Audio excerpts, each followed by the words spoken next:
Hello and welcome to Hexed Encountered. My name's Joe. This is going to be a first look at the latest DLC for the game Valor and Victory.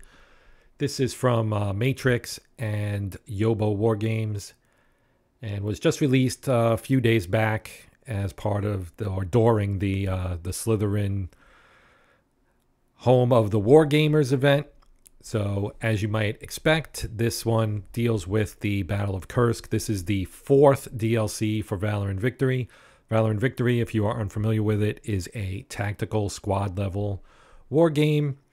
The base game is Normandy, and there have been several DLCs. There is one for Stalingrad, one for Arnhem, one for Cholm, and now one for Kursk.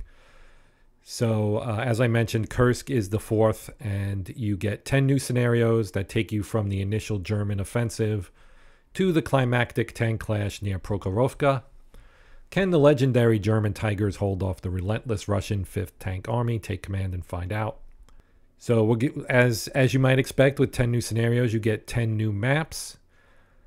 You get 3 new armor units. And you also get Panzer Grenadier units for the first time. So there are a couple scenarios in here that deal with the Großdeutschland Panzer Grenadier division. So let's take a look. So we'll click New Game here. Now, as I mentioned, Arnhem is in here, but I'm going to go back. So this would be the Cholm one. And then here we have the Battle of Kursk. And you can read the description. The Battle of Kursk in 1943 was a thrilling clash of steel and fire. As German and Soviet forces clashed in an epic struggle for dominance, tanks roared across the battlefield, their cannons blazing, while artillery shells lit up the sky in a dazzling display of destruction. The ground shook with the thunderous rumble of heavy armor, and soldiers fought with undying determination, their bravery pushing the limits of human endurance. Amidst the chaos, heroes emerged, defying the odds and turning the tide of battle. The air crackled with tension as the fate of nations hung in the balance, creating a breathtaking spectacle of warfare that would forever be etched in history. So some dramatic text to introduce us to the scenario. Click the next button. So here are your 10 scenarios. Opening moves, Großdeutschland strikes, the 11th Panzer Division advances, cause them pain, sacrifice, Lucci, State Farm, Solojuv. I'm not sure how to pronounce that, sorry. Tigers forward, the Oktyabrski State Farm, and Prokhorovka. So as usual, you have the ability to pick a side. You can play as the Allied side, or in this case, the Soviets. You can play as the Axis. You can play hot seat, so you can basically play 2 players if you wish to. And you can turn fog of war on or off. You can set dice bias to give the AI a bias towards rolling lower. This is a game where during combat you want to roll low, not high. And turn length, you can make scenarios shorter or longer, which would make the scenario easier. If you make it longer, typically that makes it easier, gives you more time to make your objectives, obviously. And the inverse would also be true. If you shorten it, it makes it more difficult. So here you see opening moves. All of these will always have scenario details, Axis order of battle, and the Allied order of battle. It tells you what type of mission it is. In this case, objective. So you are looking to secure some objectives. The attacker is the Axis, which means they basically get the initiative. The defender is the Allies. It's a 10-turn game, and as I mentioned, starting player Axis that's the initiative player. Victory conditions: attacker must control all objectives at the end of the last turn to win. It takes place on July 4th, 1943, in Gertsovka, Russia. Elements of the Großdeutschland Panzer Grenadier Division have been ordered to conduct a reconnaissance in force prior to the start of the Kursk offensive and identify the position of the Russian front line. Opposing them are strongly dug-in elements from the 71st Guards Rifle Division. So if we look at the order of battle, you can see you get a slew of leaders. So basically, this -1 here is a die roll modifier. It's their leadership ability. You can see that Schramm here has a -2, which is really nice. And Bismarck, on the other hand, despite his name, has a 0. This is our Panzer Grenadier, which is a new unit for this DLC. This is the half squad, and this is the full squad. You do have the ability in this game to break your squads into half squads or recombine them. You can also move your squad weapons around, your MG34s in this case. You've got grenades. There's 1 mortar and 2 rounds of smoke that can be fired by aforementioned mortar. So the counters, and this is based on a board game, so it is, you know, the layout is very familiar to those of us who play tabletop hex and counter war games. Many computer war games also use hexes and some equivalent of counters. But you can see the numbers here at the bottom. They're pretty straightforward. The E in the corner just indicates that it's an elite unit. So the first number here is its armor. I almost said armor piercing. I see AP and I always think armor piercing. It's anti-personnel firepower. The middle number is the range, and the number on the right is its casualty rating, which basically boils down to how much damage it can take before it is destroyed. So you can see this half squad here has you know, basically half the firepower and casualty rating of the full squad. The game does allow you to combine half squads into full squads and also split full squads into half squads. You can move your support weapons around, your mortar, your machine guns, grenades, etc. This particular scenario includes 2 smoke. If we jump over to the Soviets, we can see they've got only 1 leader. Here's a Soviet half squad and a full squad. These are also elite. These are guards units. The Maxim 1910. Now this gun is interesting if you're into, you know, the history of guns and so on. British invention in the 1880s, and Ukrainian forces are actually using those right now here in 2023 in their war against Russia. So that's 140 years of using the Maxim machine gun. It is water cooled. I just find it interesting that a weapon that's that old, weapon system that old, is still being used today. They have their own two varieties of machine guns. The Maxim is a heavy machine gun. This is a light machine gun. We have our mortar, and then a couple of anti-tank guns. So that's the first scenario. And since this is a first look, I'm not actually going to do any gameplay. I have done gameplay videos on this game. Obviously other DLCs and the base game. So if you do want to see how the game plays, you can look at that. But I will be doing a gameplay video on Kursk sometime in the next week or so. But I did want to do kind of a first look and just go over what's in this DLC in case you were wondering whether you might want to pick it up. The second scenario, Gross Deutschland Strikes. I've only played the first 2. And I haven't actually played Gross Deutschland Strikes to completion yet. But here we can start with our scenario details again. And again, it's an objective one. This one is also July 4th of 43 in Butovo. Elements of Gross Deutschland have been ordered to capture jump-off points ready for the main attack starting on the following day. Holding these positions are elements of the 67th Guards Rifle Division. So our Axis order of battle, this is a bigger fight. We have, again, a really good assortment of German leaders. We have 2 half squads, 22 full squads.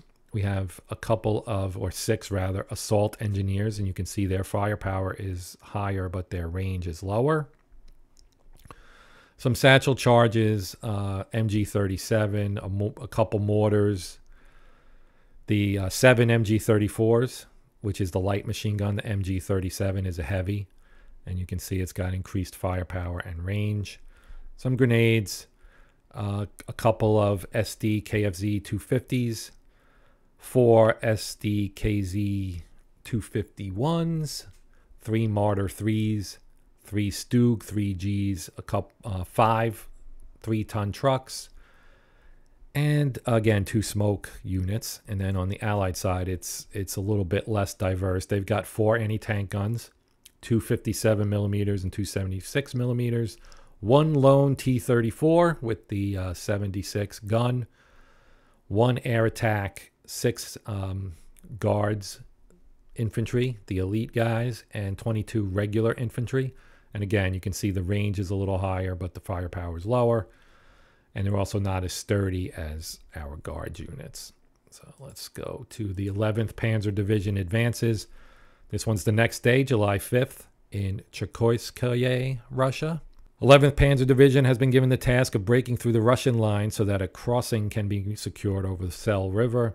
Blocking them are Russian units from the 19th Guards Rifle Regiment and the 611th Anti-Tank Regiment.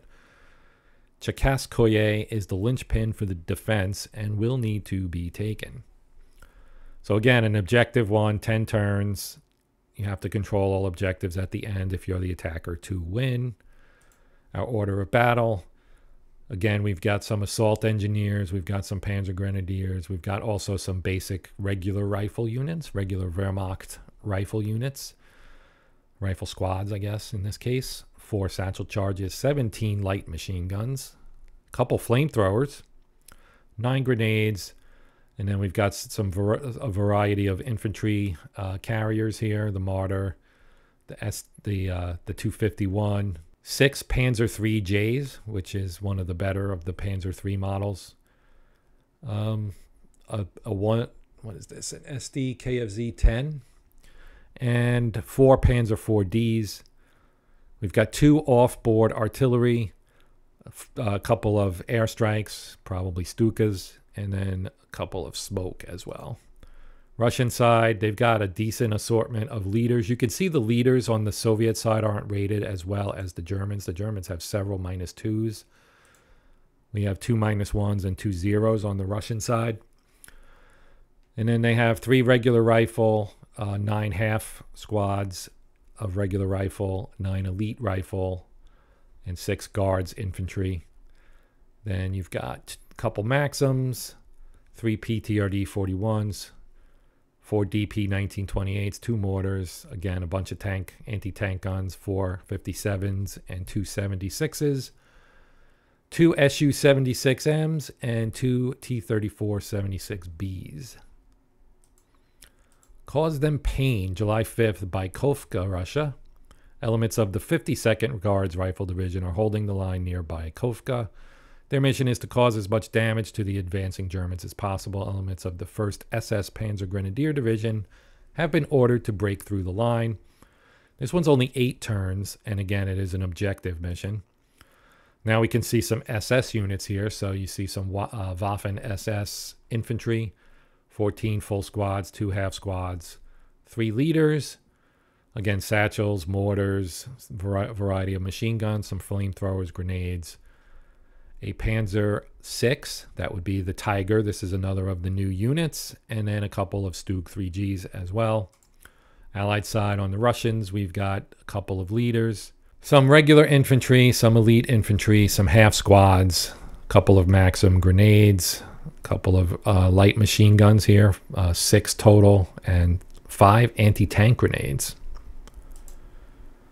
And we've got Sacrifice on July 5th, south of Bykovka, Russia. Elements of the 1st Panzer Grenadier Division have been ordered to penetrate the line and move onto Bykovka. Opposing them are elements of the 151st Guards Rifle Division, who have been ordered to hold the line at all costs. This one is only 7 turns. And I guess that was actually the 1st SS Panzer Grenadier Division, which was the same one in the Cause Them Pain scenario. 11 full squads, some leaders, some machine guns and grenades. Again, a couple Tigers this time. 2 Panzer IIIJs, 3 Panzer IVDs. So we have a decent amount of armor here. Now, as far as the way armor works in this game, I probably will save most of the explanation on this for the actual gameplay video. But this is their firepower rating right here. This is turret. This is front armor and rear armor. The letter grades indicate basically the toughness, and I think, if I remember correctly, the higher or further down the alphabet, like E is better than D, D is better than C, and so on, which makes sense when you think about this is front, this is rear. Rear armor is typically thinner. This is the turret. This is their machine gun. So this one would be on a turret. or it's got a 360-degree range of fire. This is like the Hull machine gun, where it does not. It's got just a firing arc, basically.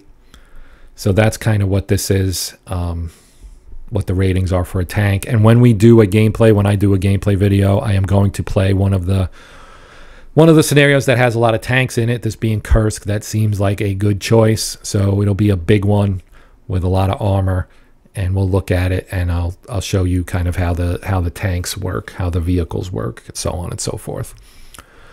On the Allied side, the Russian side, a couple leaders, 5 half squads, 6 full squads. Again, some machine guns, anti-tank grenades, 4 anti-tank guns, 76 millimeter. So they're playing defense, and they can use their anti-tank guns to try and, you know, brew up those panzers. That's the idea anyway. Lucci. So this one is also an objective, 10 turns. This is July 6th. 2nd SS Panzer Corps has made slow progress and have yet to break through the Russian lines. The 2nd SS Panzer Grenadier Division has been ordered to break through at Lucci. Opposing them are the 2nd Guards Rifle Division, supported by reserves from the 5th Guards Tank Army. So again, we've got SS infantry, a bunch of leaders, all with pretty decent modifiers, especially Hauser and Schwalber here. And then 21 full squads of Waffen SS infantry, some satchels, some machine guns, a couple flamethrowers, grenades, and then a variety of vehicles. We've got some Panzer IIIs, 3 Tigers, 4 Panzer IVs, and 3 off-board artillery. On the Soviet side, 1 leader, bunch of infantry, some regular and elite. We've got some guards as well. Again, machine guns, lots of machine guns. They've got some more. They got a mortar. They've got grenades. They've got 2 anti-tank guns of the 57 millimeter variety, 1 76. They've got some imported Churchill 7 tanks, 5 of those, 2 Su-152s and 2 Su-76s. So they've got some good firepower on their side as well. As the scenarios go on, they get a little bit more involved and have more, you know, more forces on both sides, more armor on both sides. So July 6th, State Farm, Solozhu, Russia. The 6th Panzer Division have crossed the Donets River and are advancing rapidly, cutting through the Russian lines. However, upon reaching State Farm, Solozhu, they meet serious resistance from elements of the 73rd Guards Rifle Division. This one's 9 turns. So again, we've got, now this is not SS, of course, so you've got, but you still got some assault engineers, you've got some Panzer Grenadiers, you've got some regular Wehrmacht infantry. The leaders, kind of a mixed bag. Thodden is really good, Hassel is decent, Gruber's decent, but Udert and Refeld, not all that great. You can see all this other stuff here. So we got some more vehicles. Panzer-wise, you get 5 3Js, a couple of Tigers, and a couple of 4Ds. On the Soviet side, they've got 3 leaders, which are 2 of them are pretty decent for the Soviets. And then infantry, some, you know, the typical mixed bag of support weapons, including a mortar, 7 anti-tank grenades. We've got we've got 4, 6 anti-tank guns. They've got an anti-aircraft gun. The Germans don't have any aircraft, but you can turn these on infantry. We've also got a couple KV-1s, so some of the big, heavy armor, along with the Churchill 7. Tigers forward. Okay, so we're moving a little bit further forward into the actual main part of the battle. This would be on July 11th.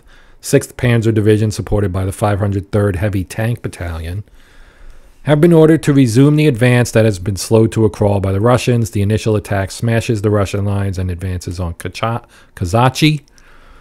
Hearing the noises of the heavy Tigers, elements of the 107th Rifle Division prepare to sell their lives dearly. Yeah, so there's 3 Tigers, 1 3J and 1 4D. This one's actually relatively light in terms of the size of the German force. 9 regular rifle squads, 6 Panzer Grenadier squads, and then we've got 3 elite leaders and 2 regular leaders. On the Soviet side, they've got 3 leaders, 9 regular rifle squads, 7 half squads, a couple machine guns, a couple more machine guns. They've got 6 total machine guns, a couple mortars, and then some anti-tank weaponry. No tanks on their side. And the Tigers are, you know, they're tough. They've got thick armor and good firepower. So that one might be a tough one from the Soviet side. Then the Oktyabrski State Farm also on July 11th. And I'm really dying to make a Jake from State Farm joke, but I'm going to hold off. But anyway, 1st SS Panzer Grenadier Division failed to break through to Prokhorovka on the 10th. They're resuming their attack in the vicinity of the Oktyabrski State Farm. Opposing them are reinforced elements of the 9th Guards Airborne Division. 10 turns, objective. I think all of these are objective because this was a German offensive, obviously. So we've got more SS here, 16 squads plus a slew of leaders. We've got 3 assault engineers. You've got 8 carriers, or APCs, I guess, plus this guy right here, so that would actually be 9. 1 3J, 7 4Ds, 2 offboard mortars, 3 airstrikes, 2 smoke. Soviet side, tank-wise, they've got a couple of T-37s and 4 KV-1s, the big guys there. They've got 2 offboard artillery, and they've got 6 squads of Guards infantry, 12 regular, 12 half, all elite, plus 4 Maxims, a couple, 5 other light machine guns, a couple of mortars, and 15 anti-tank grenades. So these guys are loaded for bear here. And the final, the capper, this is the big one. Let's go to the details first. So this is a 10-turner with an objective type. July 12th, Prokhorovka, this is the big battle. 1st SS Panzer Grenadier Division is 2 kilometers from Prokhorovka, and we're planning to resume their advance on the morning of the 12th. Meanwhile, Rotmistrov's 5th Tank Army has planned a counterattack and strikes first. So again, we've got a bunch of SS. This is a fairly big one. There's a lot of tanks in this one. We've got 4 mortars, a bunch of machine guns, 2 flamethrowers, 9 anti-tank grenades. They've got their own gun here, a Pak 40. They've got a mortar. They've got 4 Stugs. They've got 6 Tigers, 3 Panzer 3Js, 12 Panzer 4Ds, 2 offboard artillery, 4 airstrikes, 5 smoke. Yeah, the Germans are really bringing it in this scenario, and this is probably the one I will look at in the gameplay. And then on the Soviet side, they've got 5 assault engineers, 20 regular rifle squads, 10 elite rifle squads, 8 half squads. 6, 12, wow. Well, 6 heavy machine guns, 19 light machine guns, 8 mortars, 5 satchel charges, 4 Su-152s, 36 T-34s. That's a lot of tanks right there. 2 offboard artillery, 4 airstrikes, 5 smoke.